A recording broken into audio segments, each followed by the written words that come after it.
Students. So this is our chapter evolution in part 5, and today we'll study about mechanism of evolution and types of natural selection on different traits, just like stabilizing, directional and disruptive. Let's do that.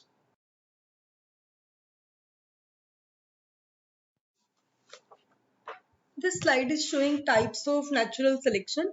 Selection is a process by which those organisms which appear physically, physiologically, and behaviorally better adapted to the environment survive and reproduce. Those organisms not so well adapted either fail to reproduce or die. So the former organism pass on their successful characters to the next generation, whereas the latter don't. Selection depends upon the existence of phenotypic variations within the population and is part of the mechanism by which a species adapt to the environment. So first you're watching A, that is stabilizing selection. Stabilizing selection means balancing selection. This type of selection favorites average sized individuals which eliminates small sized individuals. It reduces variation and hence doesn't promote evolutionary change. However, it maintains the mean value from generation to generation. If we draw a graphical curve of population, it is bell shaped as you are watching in the diagram. So I am explaining this with the help of an example. That example is that it occurs in all populations and tends to eliminate extremes from the population. For example, there is an optimum wing length for a hawk for a particular size with a certain mode of life in a given environment. Stabilizing selection operating through differences in breeding potential will eliminate those hawks with wingspans larger or smaller than its this optimum length. Now next second one is directional selection, means progressive selection. In this selection, the population changes towards one particular direction. It means this type of selection favors small or large sized individuals and more individuals of that type will be present in next generation. The mean size of population changes.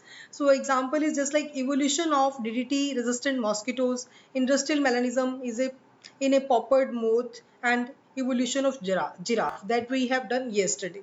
Next third one is disruptive selection, means diversifying selection. This type of selection favors both small sized and large sized individuals. It eliminates most of the members with mean expression, so produces two peaks in the distribution of the trait that may lead to development of two different populations.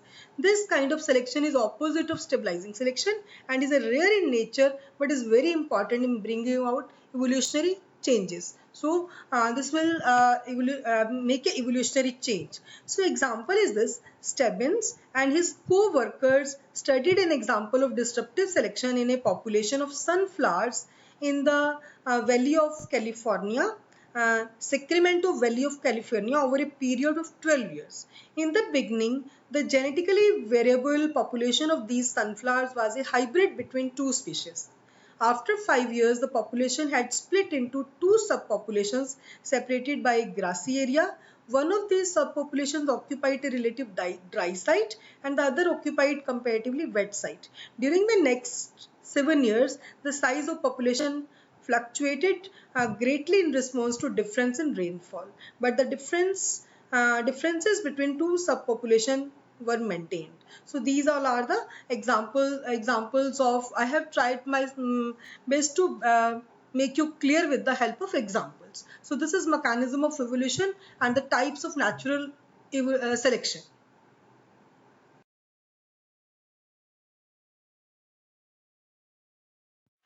This slide is showing brief account of evolution of plants.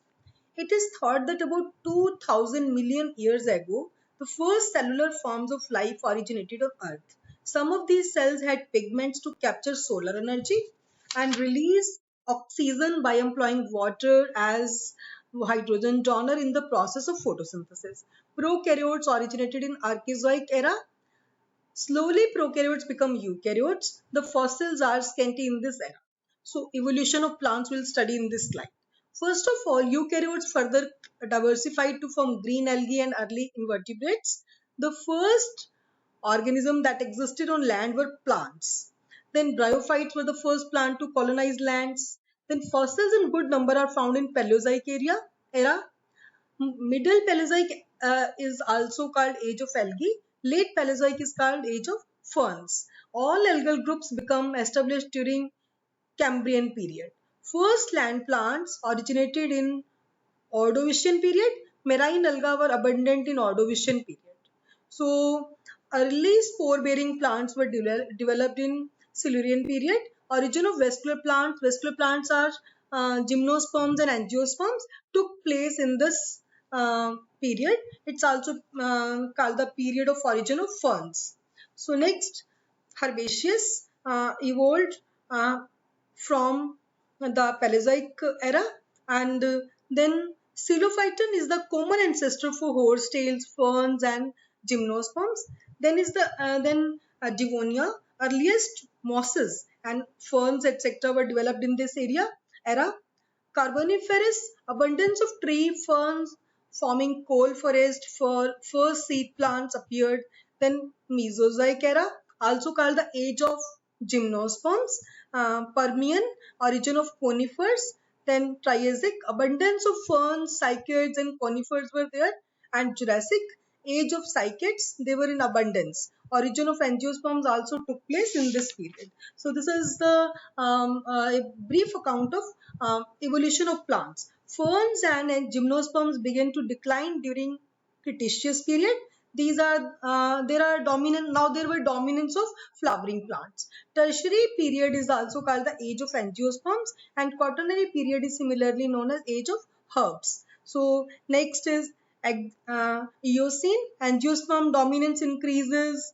Oligocene, rise of monocots. Then Miocene, adaptive radiation of angiosperms, and then Pliocene, adaptive radiation of flowering plants, and Holocene, development and rise of herbs, decline of woody plants, etc.